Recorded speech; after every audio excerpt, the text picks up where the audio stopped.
बिस्मिल्लाहिर्रहमानिर्रहीम। अस्सलामु अलैकुम। आप देख रहे हैं यासिर हब और मैं हूं आपका मेजबान मोहम्मद यासिर। ख्वातीन और हज़रात, मुस्नद अहमद में हजरत सोबान रजी अल्लाह तआला अन्हु से रिवायत है कि रसूल खुदा सल्लल्लाहु अलैहि वसल्लम ने इरशाद फरमाया कि मेरी उम्मत के दो गिरोहों पर जहन्नुम की आग हराम है। नंबर 1 वो गिरोह जो ग़ज़वाए हिंद में लड़ेगा और नंबर 2 वो गिरोह जो हजरत ईसा अलैहिस्सलाम से लड़ेगा। नाज़रीन, हजरत इब्न कसीर रहमतुल्लाह तआला अलैहि की राय है कि इस हदीस के अव्वल टुकड़ा यानी ग़ज़वाए हिंद में लड़ने वाले लश्कर का मिस्दाक सुल्तान महमूद गजनवी का लश्कर है। वो लश्कर जिसने 415 हिजरी में सुल्तान महमूद गजनवी की क़ियादत में सोमनाथ के मंदिर पर हमला किया था। ये मंदिर गुजरात में बहीरा अरब के किनारे आबाद था, जिसका नाम सोमनाथ था। सोम का माना होता है चांद और नाथ का माना आका के हैं, यानी चांद का आका। हिंदू रिवायात के मुताबिक चांद के बाहिर समंदर में पैदा होने वाली मद्दोजज़र को हिंदू सोमनाथ की करामात समझते थे। और सुल्तान महमूद गजनवी के एक शायर फरोख सेतानी के मुताबिक सोमनाथ का ये बुत खाना काबा के 3 बड़े बुतों में से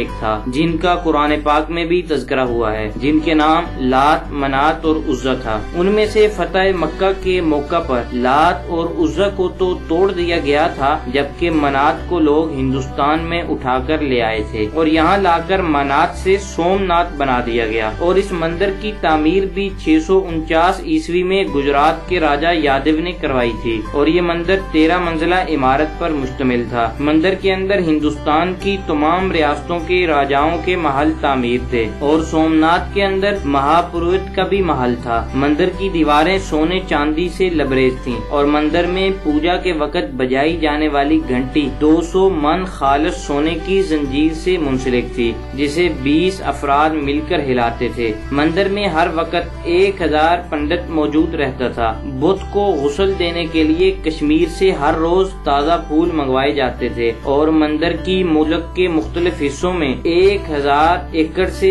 ज्यादा जागीर थी। सोमनाथ मंदिर के मुजावरों का रोब व दबदबा इतना था कि आसपास के इलाकों के लोग लगान यानी टैक्स देकर वहाँ रहते थे और जो गरीब टैक्स न अदा कर सकते थे उनको तरह तरह की सजाएं दी जाती थीं और कभी कभी तो बुत के नाम पर उनको कुर्बान भी कर दिया जाता था। यही वजह थी कि सुल्तान महमूद गजनवी ने मंदिर के मुजावरों के इन जगह टैक्सों से तंग इंसानियत की आजादी के लिए अफगानिस्तान से 30,000 सिपाहियों के हमरा 20 शोबान 415 हिजरी को सोमनाथ की तरफ रवानगी इख्तियार की। सोमनाथ की इमारत बहुत बड़ी थी। इसकी इमारत 70 सतूनों पर मुश्तमिल थी और इसके दरमियान में 5 गज लंबा सोमनाथ का बुत खड़ा था और हिंदू इस बुत को हिंदुस्तान के तमाम बुतों का सरदार मानते थे और हिंदू सूरज और चांद ग्रहण के मौका पर यहाँ 30 लाख जमा होकर अपनी इबादत सर अंजाम दिया करते थे। मंदिर में 500 औरतें और 300 मर्द थे जो हर वक्त मंदिर के इर्द गिर्द गाना गाया करते थे। पुजारियों के सर और दाढ़ियाँ मूंदने के लिए